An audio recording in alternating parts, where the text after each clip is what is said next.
말씀 나누겠습니다. 산상수훈 7번째 마태복음 5장 8절 말씀 함께 봉독하시죠.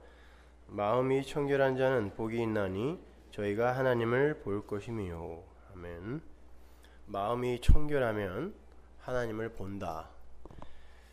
이게 오늘 우리가 공부할 내용입니다. 반복하여 드리는 말씀이지만 이 산상수훈의 내용은 이미 창세전에 신령한 복으로 복을 받은 이들에게서 나타나게 되는 증상과 반응과 현실에 대한 설명이라고 그랬습니다. 절대 복을 받을 수 있는 비결에 관한 그런 내용이 아니에요. 히브리어에서 복이라는 단어는 언약이라는 단어와 어근이 같아요. 복이라는 게 하나님의 언약에 의해 주어지게 되는 무상의 것임을 보여주는 것입니다. 따라서 창세전 언약 안에 들어있는 이들은 이미 모두 복을 받은 사람들이 맞는 거예요. 그렇다면 성도이신 여러분은 누가 뭐래도 마음이 청결하신 분이 맞죠? 복 있는 자는 마음이 청결하다 그러잖아요. 근데 찔리죠? 정말 여러분의 마음이 청결하십니까? 그리고 마음이 청결한 자는 하나님을 본다 그랬는데 그 하나님이 보이세요? 무슨 의미일까요, 이게요? 우리가 오늘 본문을 잘 이해하기 위해서는 먼저 마음이라는 게 무엇인지를 알아야 되겠죠. 성경은 마음이라는 단어를 심장이라는 단어와 혼용해서 써요. 그러니까 그 마음은 생명과 직결된 어떤 것이다 라는 거예요. 잠언 4장 23절 보세요. 무릇 지킬 만한 것보다 더욱 네 마음을 지켜라. 생명의 근원이 이에서 남이니라. 어디에서 난다 그래요? 마음에서 생명의 근원이 난대요. 그러니까 마음이 잘못되면 죽는 거예요. 예레미야 11장 20절 보세요. 공의로 판단하시며 사람의 심장을 감찰하시는 만군의 여호와여. 여기서 심장이 마음이에요. 나의 원정을 주께 아뢰었사오니 그들에게 대한 주의 보수를 내가 보리이다 하였느니라. 여호와는 인간의 외모가 아니라 마음을 감찰하시는 분이래요. 요한계시록에도 동일한 내용이 나옵니다. 계시록 2장 23절 보세요. 또 내가 사망으로 그의 자녀를 죽이리니 모든 교회가 나는 사람의 뜻과 마음을 살피는 자인 줄 알지라. 이렇게 하나님은 사람의 마음을 감찰하시고 살피시는 분이에요. 그 마음이 생명과 맞닿아 있으면 산 존재고 그 마음이 엉뚱한 것으로 향해 있으면 죽은 거예요. 그러니까 마음이란 지성과 정서와 의지를 다 포함한 인간의 전 인격이라고 생각하시면 돼요. 그게 마음이에요. 근데 그 마음이 청결할 수도 있고 더러울 수도 있다는 거예요. 주님은 단호하게 말씀하세요. 복받은 자는 마음이 청결하다. 끝. 복받은 자는 마음이 청결하다. 근데 문제가 있어요. 성경은 모든 보편적 인간들의 마음이 이 세상에서 제일 더러운 거라고도 이야기를 해요. 예레미야 17장 9절 보세요. 만물보다 거짓되고 심히 부패한 것은 마음이라. 이 세상에서 모든 걸 다 통틀어서 제일 더러운 거 하나 고르라고 그러면 사람의 마음이래요. 그럼 어떻게 되는 거예요? 모든 인간은 다 죽은 거란 뜻이죠.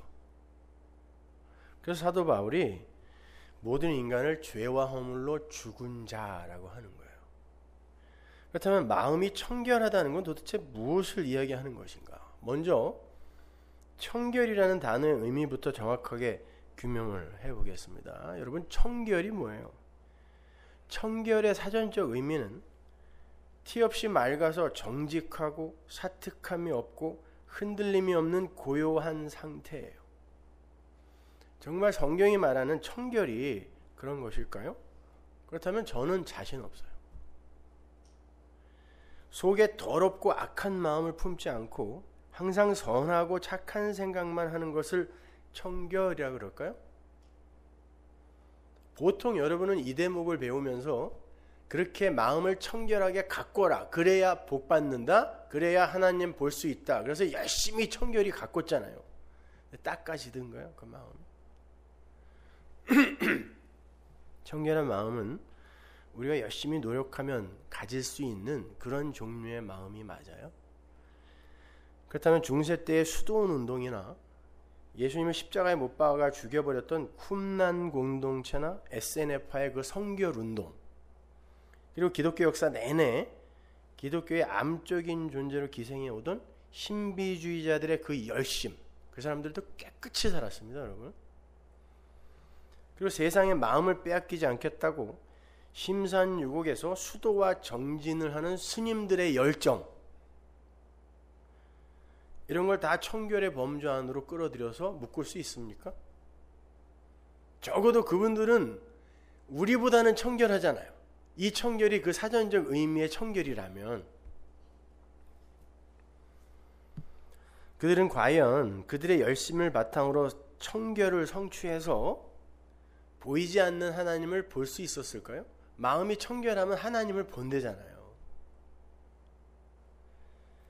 성경이 말하는 청결은 인간들이 수도와 정진과 열심을 통하여 만들어낼 수 있는 그런 종류의 청결이 아니에요. 성경은 인간들 스스로 그들의 마음을 청결하게 지켜낼 수 없다는 걸 여기저기에서 반복하여 단호하게 선언해요. 로마서 7장 15절 보세요. 나의 행하는 것을 내가 알지 못하노니 곧 원하는 이것은 행하지 아니하고 도리어 미워하는 그것을 함이라. 내 마음, 내 생각을 내 마음대로 못 움직이겠더라는 거예요. 바울이 말년에 쓴 글이잖아요. 그럼에도 불구하고 안 되더라는 것입니다. 내 속 곧 내 육신에 선한 것이 거하지 아니하는 줄 아노니 원함은 내게 있으나 선은 행하는 것은 없느라. 내가 원하는 바 선은 하지 아니하고 도리어 원치 아니하는 바 악은 행하는도다. 내 지체 속에서 다른 한 법이 내 마음의 법과 싸워 내 지체 속에 있는 죄의 법 아래로 나를 사로잡아 오는 것을 보는도다. 사도 바울은 자기 마음대로 마음을 움직이지 못했어요. 청결하게 못 만들었단 말입니다. 오히려 어떤 법이 내 마음을 계속 더럽히고 있는 그런 것만 체감하고 있었어요, 이 사람은. 그래서 결국 이런 한탄 뒤에 오라 나는 공고한 몸이로다. 이 사망의 몸에서 나를 좀 건져다오라고 이야기하는 거예요.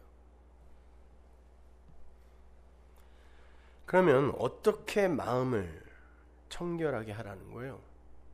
하나님이 복을 부어서 그렇게 만드시겠다는 거예요. 다시 한번 말씀드리지만 산상수훈은 하나님의 복을 받은 자들에게서만 나타나는 증상이고 반응이고 현실입니다. 따라서 예수님이 말씀하신 마음의 청결은 성도에게서만 나타나는 청결이어야 돼요. 여러분, 청결이라는 개념을 머릿속에서 한번 정리를 해보세요. 청결이라는 게 어떠한 상태를 가리키는 건가요? 지금 각자 자기 집을 떠올리시고 계신가요? 우리 방? 화장실? 어떤 게 청결이야? 청결하면 떠오르는 게 뭐예요? 예를 하나 들어볼게요. 화장실 바닥에 그 자리에 있어서는 안 되는 오물이 떨어져 있습니다. 그걸 우리는 불결이라 그러죠. 그게 청결이 되기 위해서는 그게 치워져야 청결이에요. 근데 화장실 바닥에 떨어져 있는 게 더러운 것이 아닌 아주 맛있게 잘 비벼진 청결하기 그지없는 비빔밥이에요. 그건 그 바닥에만 놓이지 않고 그릇에 담기면 청결이에요. 그리고 그게 그릇에 담겨서 따로 떨어지면 화장실 바닥도 청결이에요. 근데 그러한 것들이 있어야 할 자리에 있지 않고 엉뚱한 자리에서 만나면 불결이 되는 거예요. 그걸 색깔로 한번 이해해 보자고요. 화장실 바닥이 하얀색이고 비빔밥이 검은색이라고 가정을 해보세요.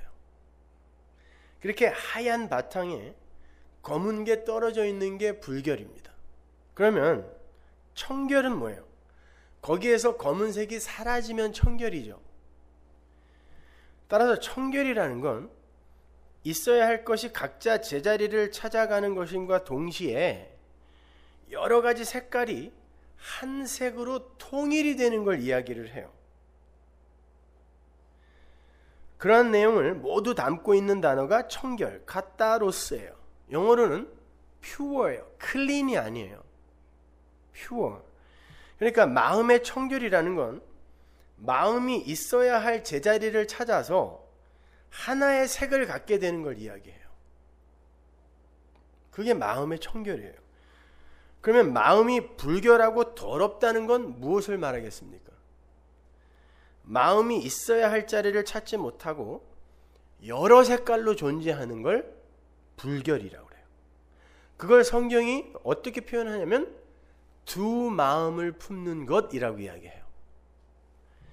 야고보서 4장 6절 보세요. 그러나 더욱 큰 은혜를 주시나니 그러므로 일러스되 하나님이 교만한 자를 물리치시고 겸손한 자에게 은혜를 주신다 하였느니라. 그런즉 너희는 하나님께 순복할지어다. 마귀를 대적하라. 그리하면 너희를 피하리라. 하나님을 가까이 하라. 그리하면 너희를 가까이 하시리라. 죄인들아 손을 깨끗이 하라. 두 마음을 품은 자들아 뭐 해라? 마음을 청결케 해라. 두 마음을 품은 자들아 슬퍼하며 애통하며 울지어다. 너희 웃음을 애통으로 너희 즐거움을 근심으로 바꿀지어다. 주 앞에서 낮추라. 그리하면 주께서 너희를 높이시리라. 여기 보시면 야고보가 두 마음을 품은 자들에게 권고를 하는데 마음을 성결케 하라, 마음을 청결케 하라라고 권고를 해요. 그러니까 깨끗한 마음의 반대말은, 청결한 마음의 반대말은 둘 또는 그 이상으로 갈라진 마음, 방향을 잘못 잡은 마음인 거예요. 근데 보시다시피 야고보는 그런 두 마음을 가진 자를 가리켜서 주 앞에서 자기를 높이는 교만한 자라 그래요. 그리고는 그들에게 슬퍼하며 애통하며 우울라 그래요.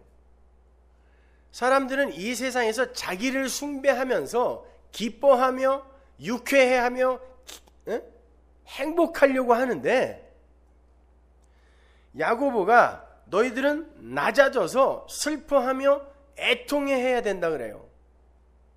왜? 그게 두 마음을 청결하게 하는 거기 때문에.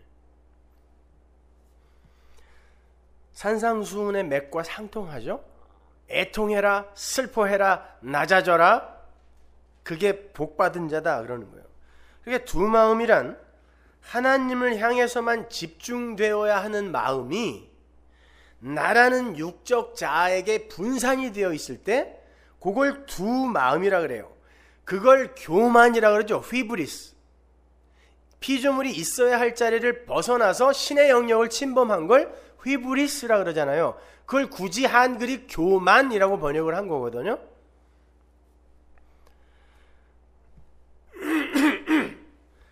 그러니까 그게 교만이고 그게 자신을 높이는 거예요. 그래서 예수님께서도 같은 산상수훈에서 두 마음을 품지 말라라고 말씀하시면서 사람이 두 주인을 섬길 수 없다 그러시는 거예요.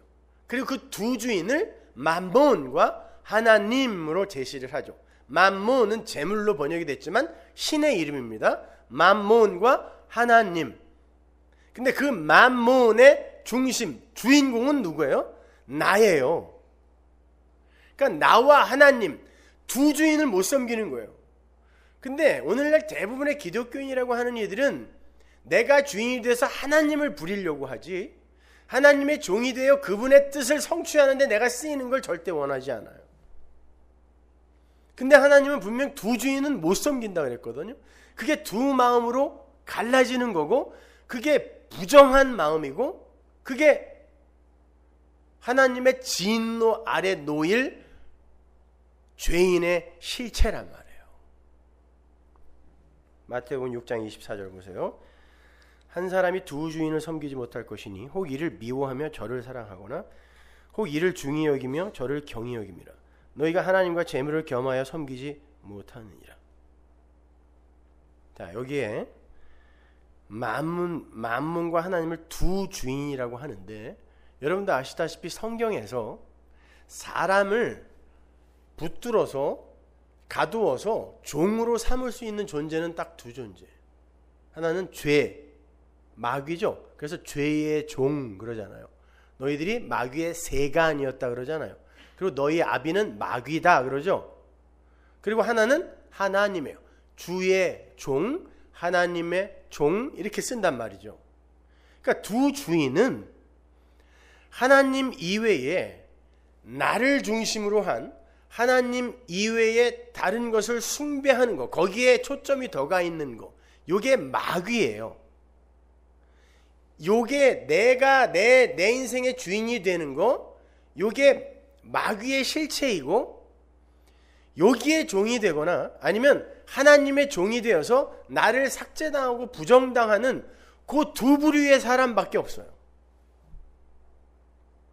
그게 두 마음이에요. 하나님의 백성은 두 주인을 섬길 수 없어요. 그 말은 하나님의 백성들은 반드시 하나님만 의지하는 자로, 그분에게만 마음을 두는 자로 하나님에 의해, 은혜에 의해 끌려가게 된다는 뜻이에요. 그건 다른 말로 성도는 자기 자신에게 향하던 모든 신뢰와 사랑을 박탈당하고 해체당하게 된다는 말이에요. 로마서 1장 28절 보세요. 또한 저희가 마음에 하나님 두기를 싫어하며 하나님께서 저희를 그 상실한 마음대로 내버려 두사 합당치 못한 일을 하게 하셨다. 마음에 하나님을 두어야 산 자예요. 그게 마음이 정결한 거거든요. 내 마음은 하나님이 장악해야 산 자예요. 그런데 마음에 하나님 두기를 싫어하는 존재들이 있는데 그들의 마음에는 하나님 말고 나라는 존재의 확장으로 인간들이 규정하고 정의하고 합의해 놓은 것들이 가득 차 있는 거예요. 거기에 대한 관심이. 그걸 상실한 마음이라고 그래요. 그걸 더러운 마음이라고 그래요. 근데 하나님이 그걸 그대로 놔두면 죽는 거예요. 지금 그러잖아요. 그렇게 니들이 하고 싶은 대로 그 마음에 하나님 이외에 다른 것을 끌어당겨 가득 채우고 있는 걸 하나님이 놔두면 저주다 그러는 거예요. 지금요. 그러면 하나님의 백성을 살리기 위해서는 어떻게 해야 돼요?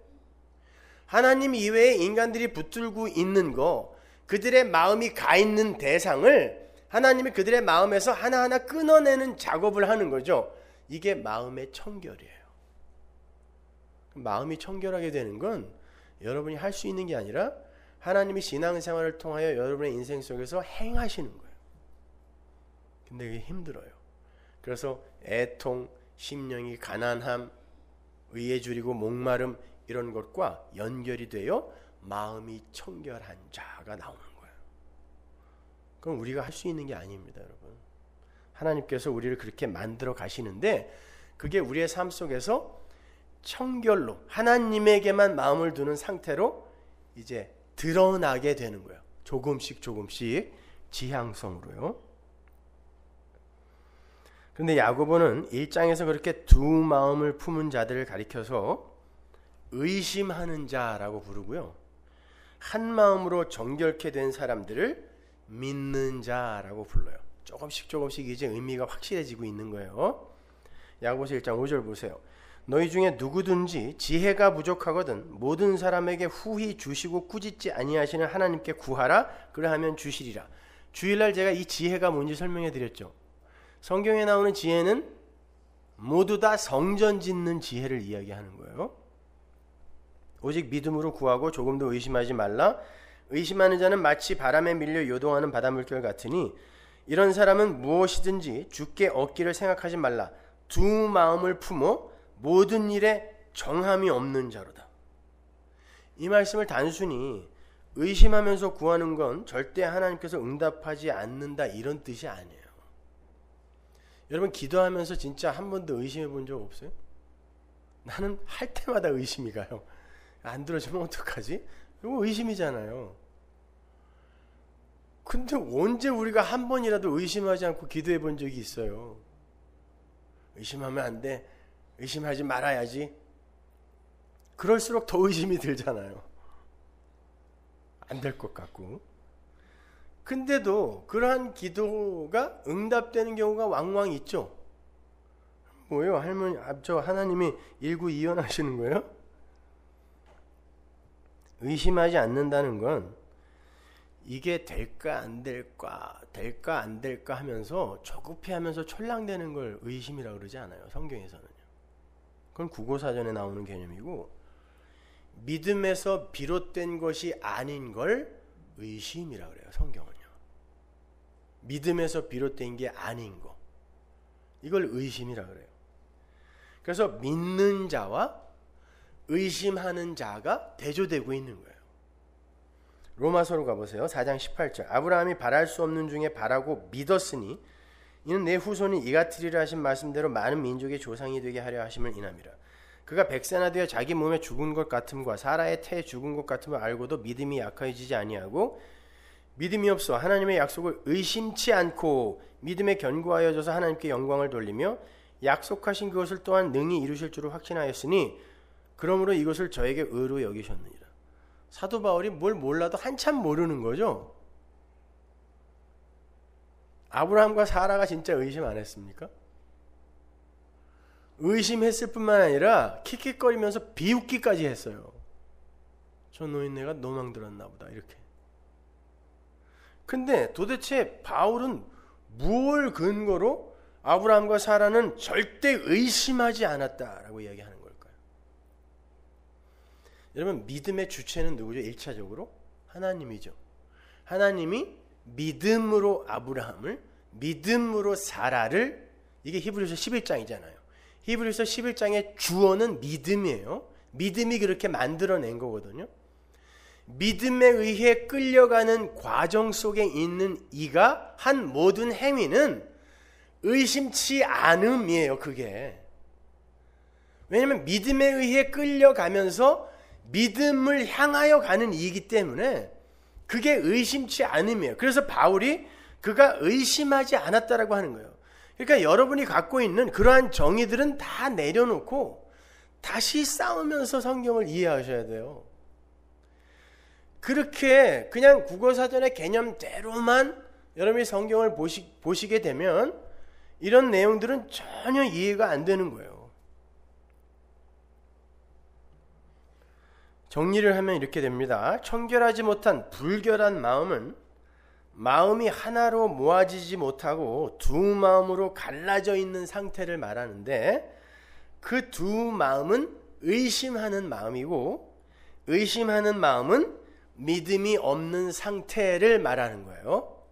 여기까지 이해가 가시죠? 그렇다면 반대로 청결한 마음은 무엇일까? 하나님의 믿음에 의해 영생이라는 목적지로 끌려가면서 자기 자신을 향한 숭배의 마음을 하나님께 뺏겨가는 그 모든 과정과 결국을 마음의 청결이라고 하는 거예요.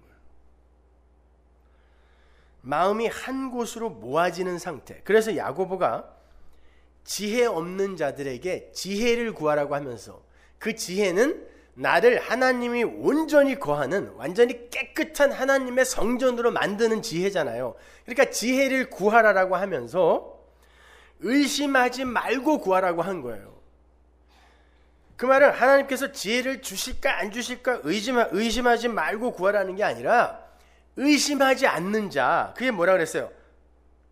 믿음이 있는 자, 그게 마음이 청결한 자로 부름을 받은 자잖아요.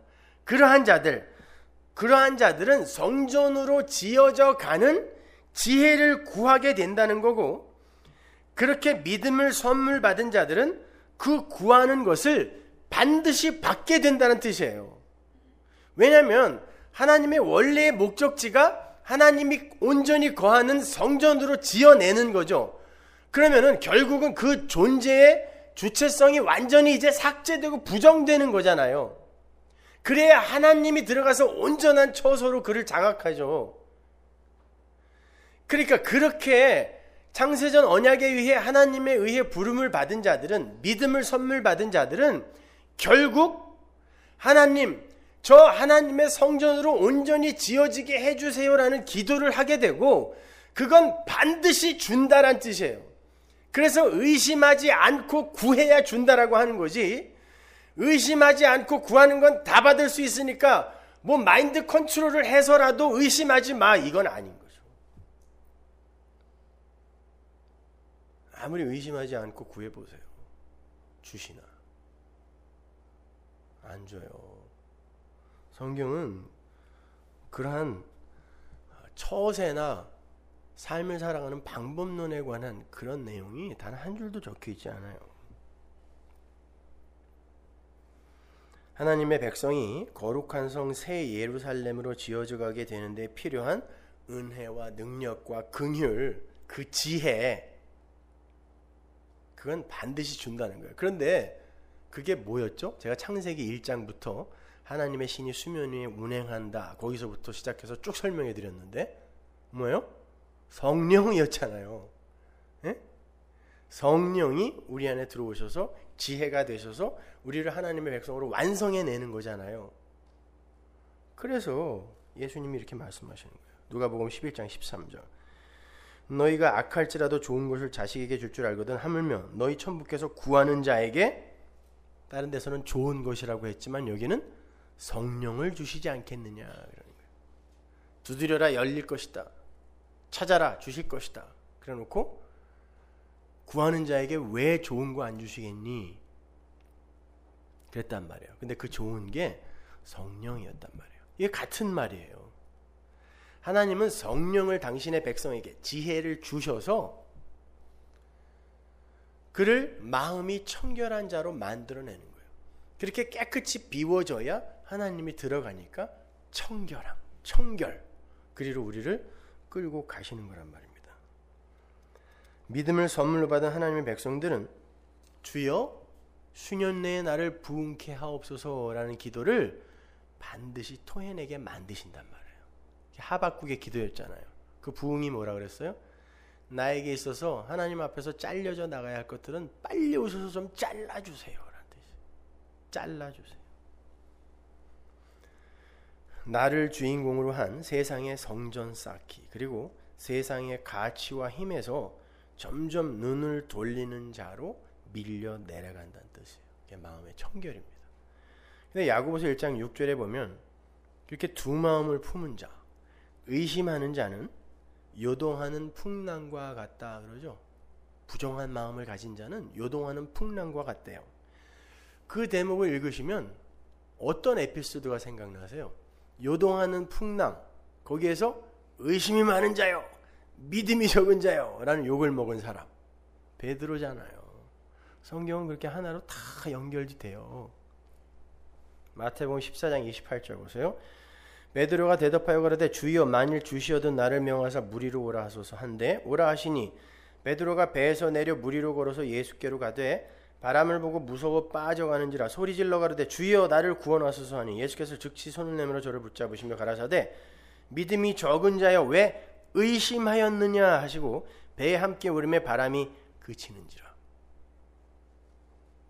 어떤 의심을 했다는 거예요? 베드로가 처음에는 멋모르고 그냥 막 걸어가다가 이거 혹시 내가 이거 잘못 걸어가는 거 아닌가? 내가 꿈꾸는 거 아닌가? 뭐 이런 의심했다는 거예요.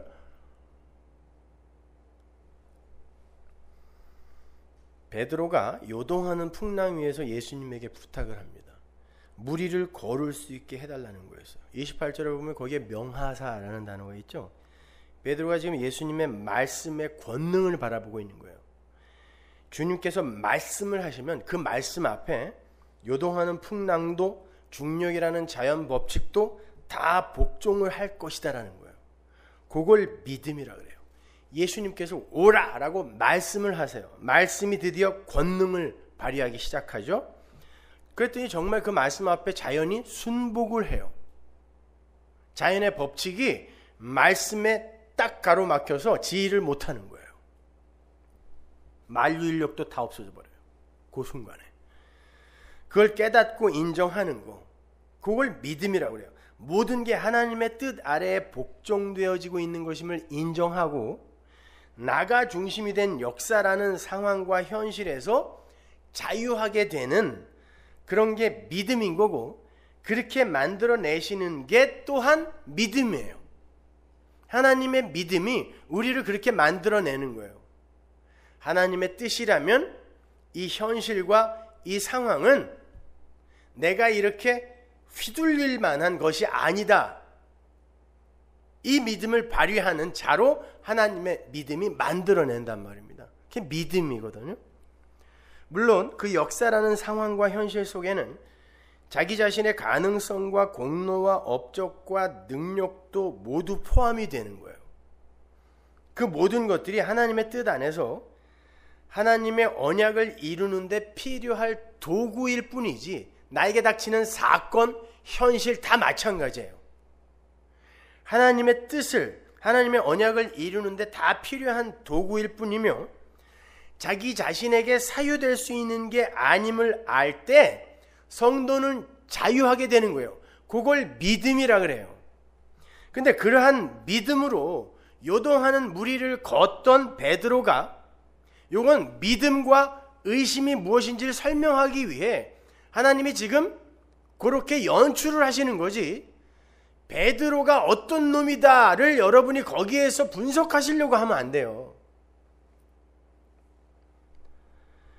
그렇게 무리를 걷던 베드로가 믿음을 갖고 정결한 마음으로 주님만 바라보며 그분의 말씀의 능력이 이 풍랑을 잠잠케 할 것이고 이 풍랑이 나를 잡아먹지 못하게 할 것이다 라는 것을 믿는 믿음, 이게 정결한 마음이잖아요. 청결한 마음이잖아요. 그 상태에서는 무리를 걷던 베드로가 갑자기 자신의 능력과 현실을 바라볼 때 내가 이거 무리를 걸을 수 있는 사람이 맞나? 그리고 그를 덮치고 있는 풍랑을 바라보게 될 때 하나님의 뜻 안에서 이걸 해석하지 않고 그걸 바라보게 될 때 그는 저주의 물에 빠지게 되는 거죠. 사실 그가 요동하던 풍랑 위를 걸었을 때 그 요동하던 풍랑은 그의 능력과 자격과 조건에 의해 정복된 게 아니었잖아요.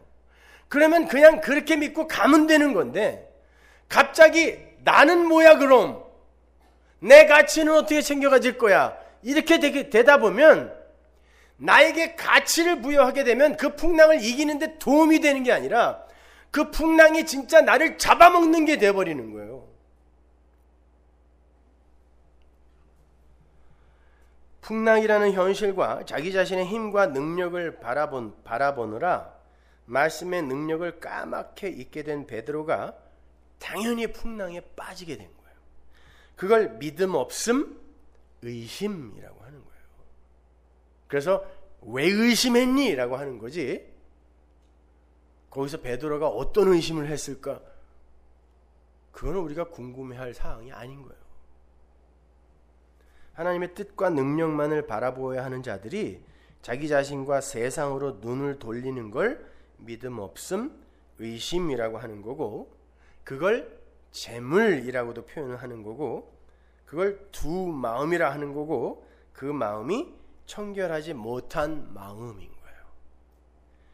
여러분, 전에 창세기 강해 때 노아의 방주 사건을 공부하면서 이 에피소드가 무엇을 의미하는 건지는 이미 다 공부를 하셨습니다.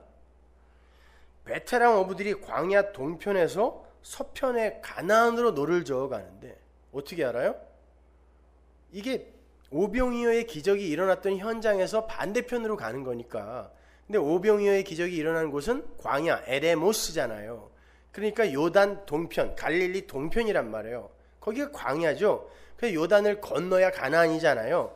지금 광야에서 갈릴리를 건너 가나안으로 들어가는 그 그림을 보여주는 거예요. 그런데 아무리 베테랑 어부라 하더라도 이 세상이라는 풍랑을 이기고 스스로 노력하여 가나안에 도달할 수 있는 자는 단 한 사람도 없다를 보여주기 위해 베테랑 어부들이 노를 젓는 거예요. 근데 새벽까지 못 건너가는 거예요. 그러니까 이 세상에 최고의 선행체계, 지식체계를 다 동원해도 약속의 땅에 못 들어가는 거예요. 그래서 최고의 실력자들이 등장하는 거죠.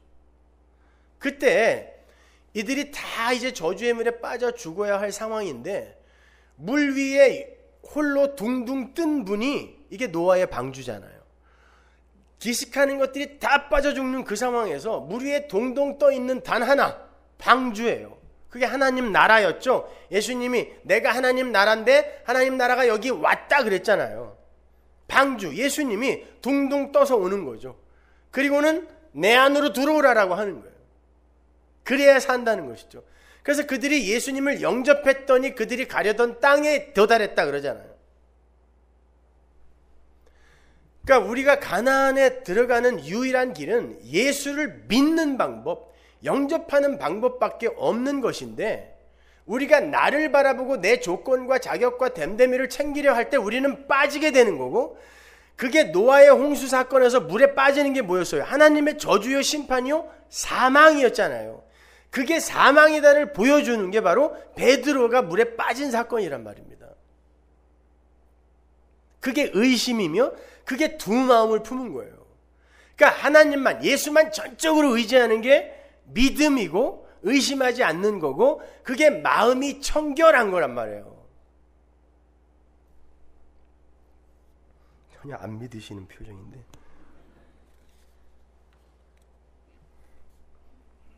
제가 성경 구절들 다 찾아 드릴게요. 여러분이 가지고 있던 틀을 한번 다 부수고 들어보세요. 어차피 깨끗하지도 않은 그런 마음들을 지금 나는 청결하게 되어 있다라고 지금 속이고들 앉아 있으니까 그렇게 뻔뻔스러운 얼굴로 저를 쳐다보면서 무슨 얘기하는 건가? 아니잖아요. 그 더러운 마음으로 자꾸 청결하다고 사기를 치고 계세요.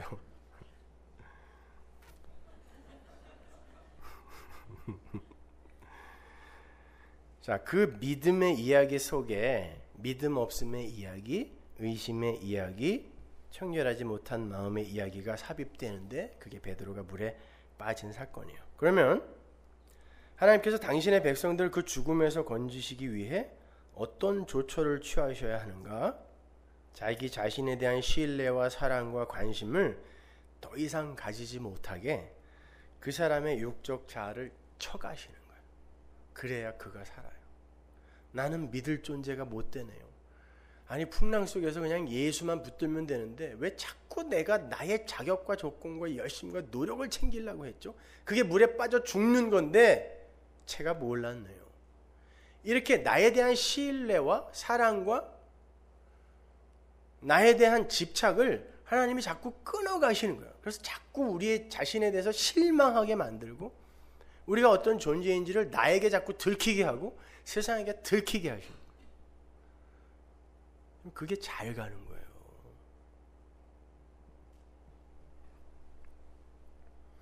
따라서 마음이 청결하다는 건 하나님께서 두 마음을 품은 자의 삶 속에 찾아가셔서 나를 향한 그 마음을 쳐내심으로 말미암아 하나님의 은혜만을 의지하게 만드시는 그 작업 속에서 나타나는 성도의 현실을 말하는 거예요. 그렇게 되면 인간의 모든 현실들이 자신이 감당해내고 이겨내야 할 저주의 풍랑으로 보이는 게 아니라 서서히 하나님의 뜻 안에서 진행되어지는 은혜의 현실로 보이기 시작해요. 나는 견디기 힘들어도. 그게 이 세상 속에서 하나님을 본다라고 하는 거예요. 마음이 청결해야 하나님을 본다가 그 말이란 말입니다. 바로 이 이야기가 아주 상세하게 예언이 되어 있는 곳이 우리가 지난주에 찾아서 읽어보았던 에스겔서의 새 언약의 선포 장면이에요. 중요한 부분이니까 다시 한번 읽고 가겠습니다. 에스겔서 36장 17절. 인자야, 이스라엘 족속이 그 고토에 거할 때에 그 행위로 그 땅을 더럽혔나니 나보기에 그 소위가 월경 중에 있는 여인의 부정함과 같았느니라. 그들이 땅 위에 피를 쏟았으며 그 우상들로 더럽혔으므로 내가 분노를 그들 위에 쏟아 그들을 그 행위대로 심판하여 각국에 흩으며 열방에 해쳤더니 그들의 이른바 그 열국에서 내 거룩한 이름이 그들로 인하여 더러워졌나니 곧 사람들이 그들을 가리켜 이르기를 이들은 여호와의 백성이라도 여호와의 땅에서 떠난 자라 하였음이니라. 그러나 이스라엘 족속이 들어간 그 열국에서 더럽힌 내 거룩한 이름을 내가 아꼈노라.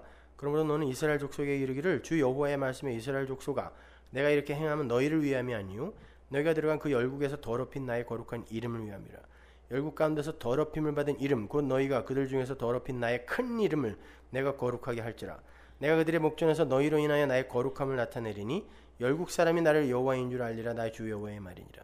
내가 너희를 열국 중에서 취하여내고 열국 중에 모아서 데리고 고토에 들어가서 맑은 물로 너희에게 뿌려서 너희로 정결케 하되 곧 너희 모든 더러운 곳에서와 모든 우상을 섬김에서 너희를 정결케 할 것이며 또 새 영을 너희 속에 두고 새 마음을 너희에게 주되 너희 육신에서 굳은 마음을 제하고 부드러운 마음을 줄 것이며 또 내 신을 너희 속에 두어 너희로 내 율례를 행하게 하리니 너희가 내 규례를 지켜 행할지라. 내가 너희 열조에게 준 땅에 너희가 거하게 되고 거하여 내 백성이 되고 나는 너희 하나님이 되리라. 여기 보시면 마음을 정결케 하겠다는 말씀도 나오고 내 영과 내 신을 그 속에 두겠다라는 말씀도 나오죠.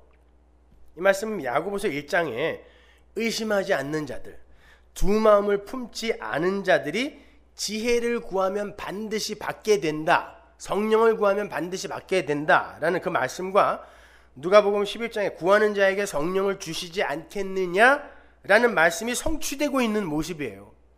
성령이, 여호와의 영이 들어와서 그 마음을 깨끗이 씻어서 새 마음으로 만들어내는 거예요. 그게 마음이 정결케 됨이란 말입니다. 그러니까 지혜, 즉 성령이 부어진 자의 마음이 청결하게 되어서 그들이 하나님의 백성이 되고 하나님이 그들의 하나님이 되는 거, 요 새 창조의 이야기가 바로 마음이 청결한 자는 복이 있나니 너희가 하나님을 볼 것이다 안에 다 들어가 있는 거란 말이에요. 나는 너희를 청결하게 만들었다는 거예요. 뭘로? 예수의 피로요. 그래서 너희들은 이 세상 속에서 청결한 자, 나를 하나님 취급해 주는 자, 네가 하나님처럼 살려고 나를 이용하는 게 아니라 나를 하나님 대우해 주는 자로 이 세상에서 그렇게 까여간다는 거예요. 이상한 말이 나옵니다. 그게 여러분의 인생인 거예요. 마음을 청결하게 해주는 주체가 누구예요? 누가 닦아준다 그래요? 니들 보고 닦거라 안 그러잖아요. 내가 닦아준다 그래요. 청결하게 해주는 이가 하나님이란 말입니다. 그러니까 이런 대목을 읽으면서 여러분이 마음을 어떻게 하면 청결하게 할까? 그거 고민하시면 안 돼요.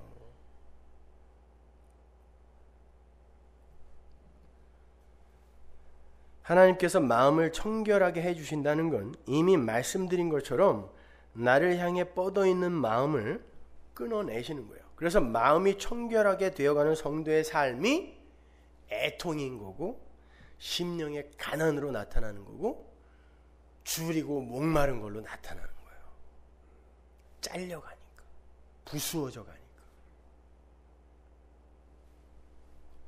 잠언 20장 9절 보세요. 내가 내 마음을 정하게 하였다. 내 죄를 깨끗하게 하였다 할 자가 누구뇨? 니들 중에 니들 마음을 청결하게 만들 수 있는 자가 누구냐? 하나님은 물으시는 거예요. 지혜가 묻는 거예요. 내가 해주는 거야 그거 이야기하는 거예요. 한결같지 않은 저울추와 말은 다 여호와께서 미워하시느니라. 마음을 정결케 하는 걸 죄를 깨끗하게 씻는 것과 지금 동일시하고 있죠. 마음이 청결하게 되는 게 죄를 씻는 거예요. 그러니까 마음을 청결하게 하는 건 단순히 욕심을 버리고 더러운 생각을 하지 않는 정도가 아니라 하나님에게로만 향해야 하는 마음을 다른 것에 빼앗기고 있는 그 죄의 본질에서 벗어나는 걸 말하는 거예요. 그걸 예수님의 십자가가 이미 성취해 내셨다는 거예요.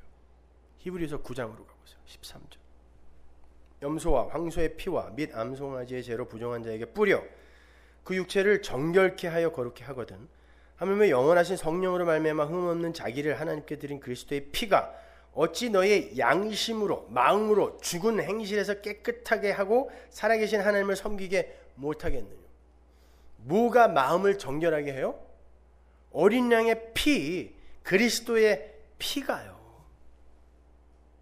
이렇게 마음이 청결하다는 건 바로 그 예수의 피만 의지하게 되는 부인되어져 가는 성도의 현실, 그걸 말하는 거예요. 오직 예수의 피만이 나를 청결하게 할 수 있습니다라고 그것만 의지하는 거.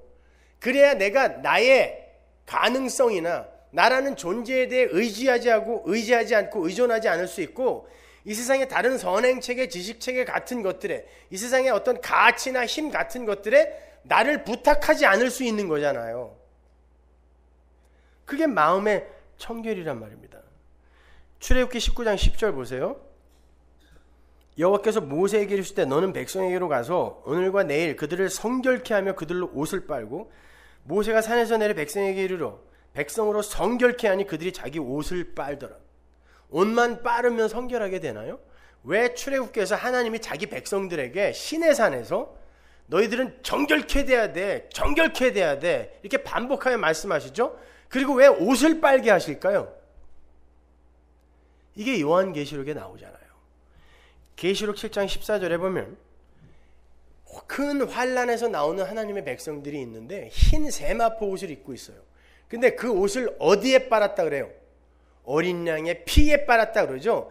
그 이야기를 하기 위해서 출애굽기 19장에서 이 이야기를 장치로 끼워 넣는 거란 말이에요. 여러분의 마음이 정결케 되는 유일한 길은 예수의 피예요. 그거를 믿는 거예요. 그러니까 십자가의 피 공로 이외에 거기다가 다른 걸 섞어버리는 행위를 통틀어서 청결하지 않은 거, 마음이 청결하지 않은 거이라고 하고, 그걸 바로 의심이라고 하는 거고 믿음 없음이라고 하는 것이며, 그게 바로 두 마음을 품은 게 되는 거예요. 예수 그리스도의 십자가 피 공로 그 이외에 다른 걸 섞는 거. 그래서 사도 바울도 마음이 청결하지 않은 자들의 모습을 이렇게 묘사를 하는 거예요. 고린도후서 2장 11장 2절 보세요. 내가 하나님의 열심으로 너희를 위하여 열심 내노니 내가 너희를 정결한 처녀로 한 남편인 그리스도께 드리려고 중매함이로다. 뱀이 그 간계로 이와를 미혹해 한 것 같이 너희 마음이 그리스도를 향하는 진실함과 깨끗함에서 떠나 부패할까 두려워하노라. 어떤 게 마음이 깨끗함에서 떠나 부패하는 건지 보세요. 만일 누가 가서 우리의 전파하지 아니한 다른 예수를 전파하거나 혹 너희의 받지 아니한 다른 영을 받게 하거나 혹 너희의 받지 아니한 다른 복음을 받게 할 때에는 너희가 잘 용납하는구나. 요 이야기를 하기 위해서 너희들이 마음이 깨끗함에서 떠나 부패하고 더럽게 될까 두려워해라 라고 이야기하는 거예요. 그러니까 마음이 정결하면서 깨끗하면서 떠나 부패하게 되는 게 뭐예요? 사도 바울이 전한 예수 그리스도의 피복음, 십자가 복음 이외에 거기에 율법주의, 유대주의 등의 영지주의 등의 이런 잡티가 막 붙어버리는 거, 이게 마음이 청결치 않은 거예요. 근데 유대주의, 율법주의가 뭐예요? 성공주의, 신비주의가 뭐예요? 인간이 주인공이 되는 거예요. 인간의 가능성과 힘을 여전히 의지하는 거예요. 그들의 무력함을 인정하지 않는 거, 이게 유대주의, 율법주의잖아요. 이게 마음이 더러운 거란 말이에요. 그러니까 마음이 청결하게 되면 여러분은 여러분 자신이 이 역사 속에서, 시간 속에서 계속 두들겨 맞고 있는 것을 체감하게 돼요.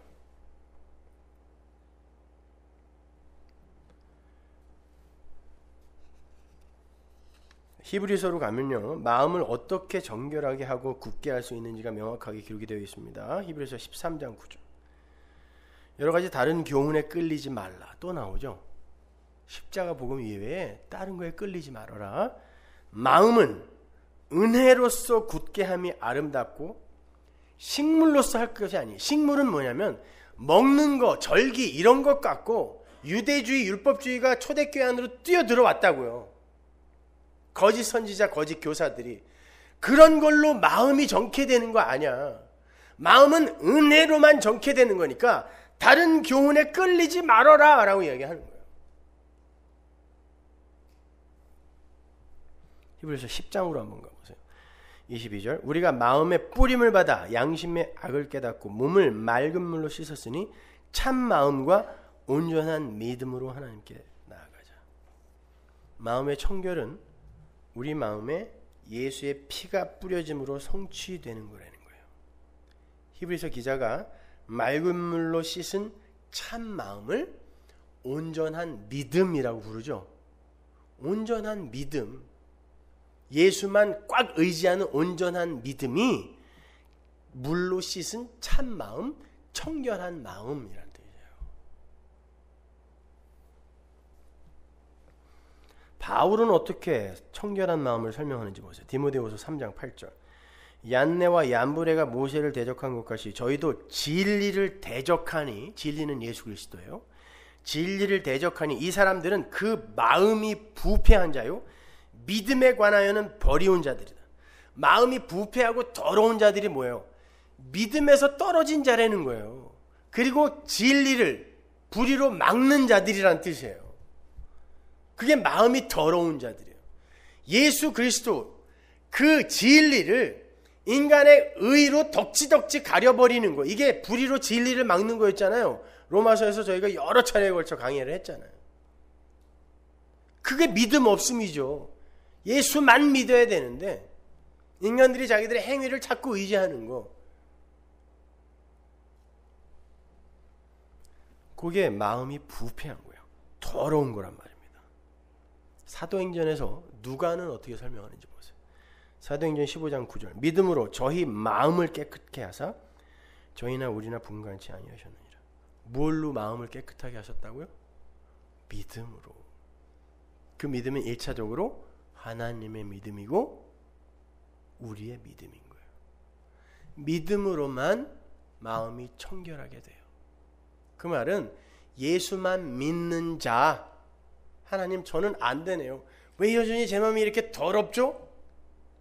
오히려 마음을 깨끗하게 먹으려고 애쓰다가 어떻게 한번 딱 됐을 때, 야, 정말 이렇게 깨끗한 마음 보셨어요? 이거보다 지저분한 자기 마음 때문에 고민하면서 하나님, 저 예수의 은혜 아니었으면 어떻게 할 뻔했습니까? 이 마음 이거 갖고 어떻게 하나님 앞에 갈 뻔했어요? 하는 그 사람이 마음이 청결한 거예요.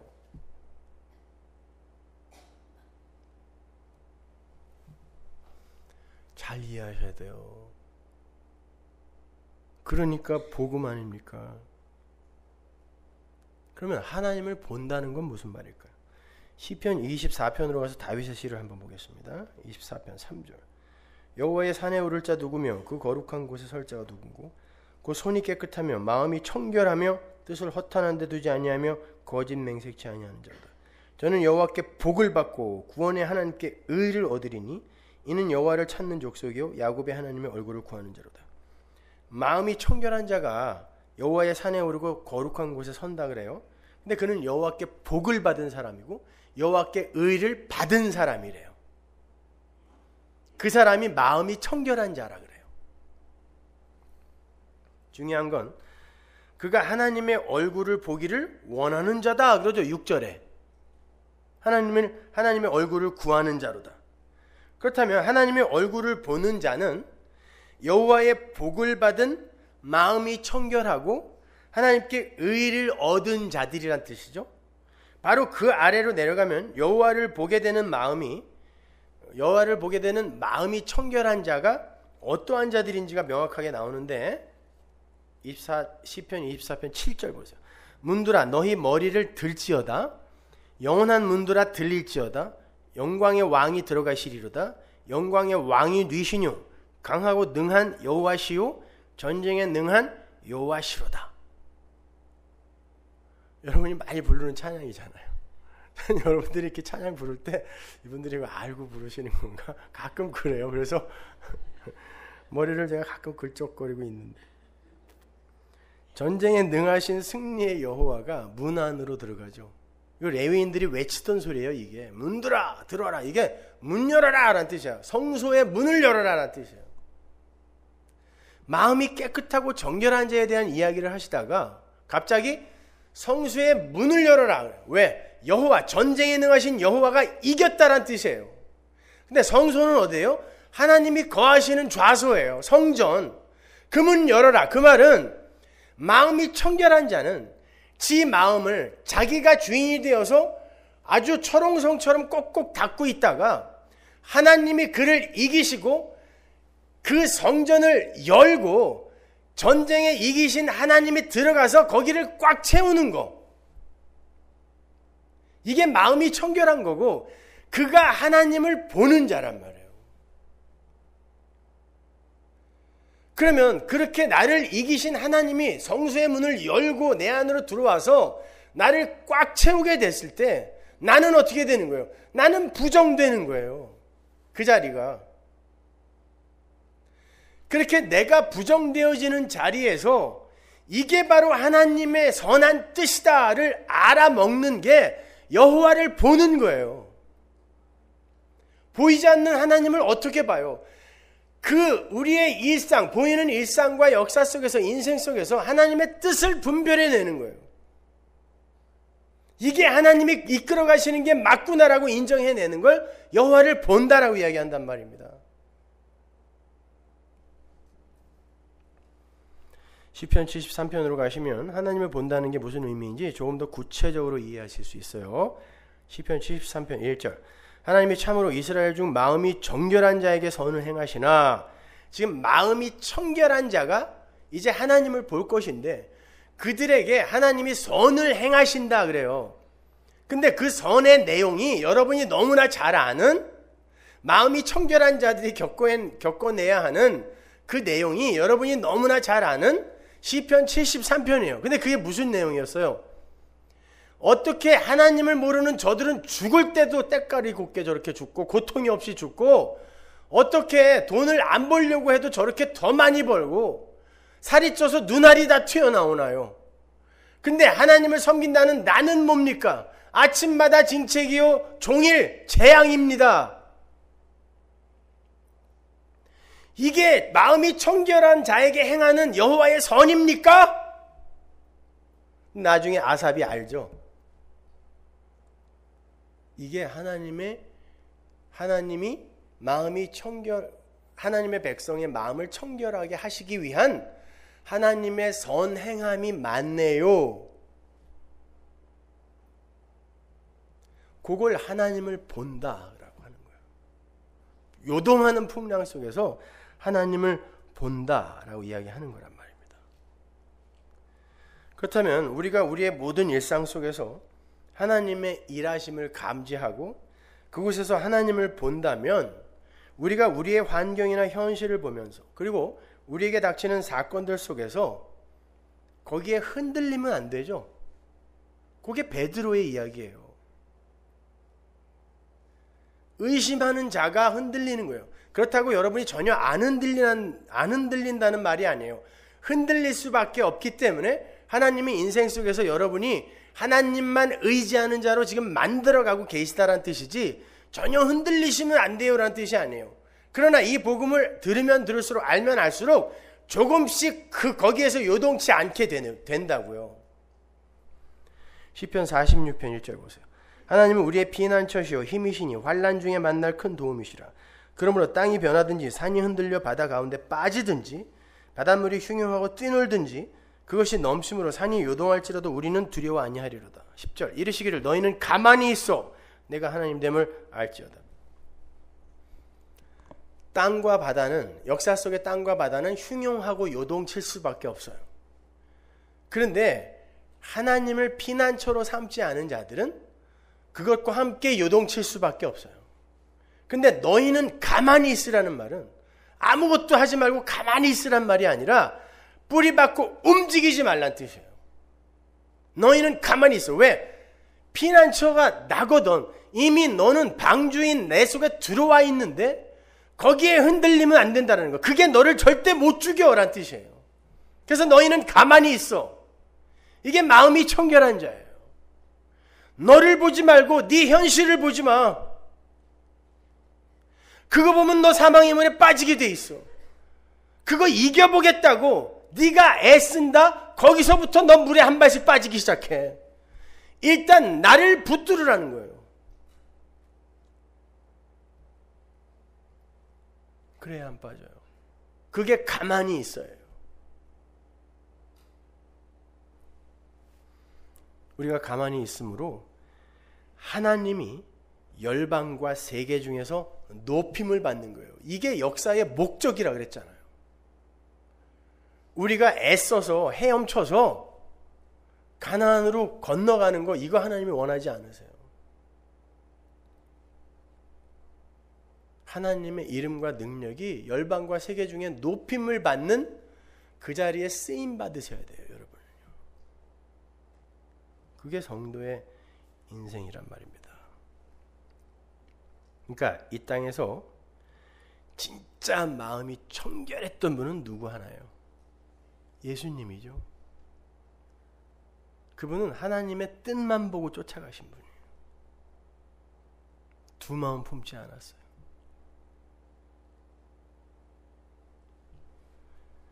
예수님은 하나님이셨음에도 불구하고 아버지 하나님의 뜻에만 관심이 있으셨어요. 오로지 한 곳만 바라봤어요. 아버지의 영광. 그게 청결한 마음이에요. 그리고 십자가 안에서조차 아버지의 뜻을 보신 분이에요. 아, 이게 아버지의 뜻이군요. 아버지, 이렇게 하여 당신의 백성들을 자녀 삼으시는 아버지의 그 놀라운 지혜와 언약의 성취와 능력과 영광과 긍휼과 사랑이 이 안에 들어있는 거군요. 십자가에 매달려서. 그게 아버지를 보는 거예요.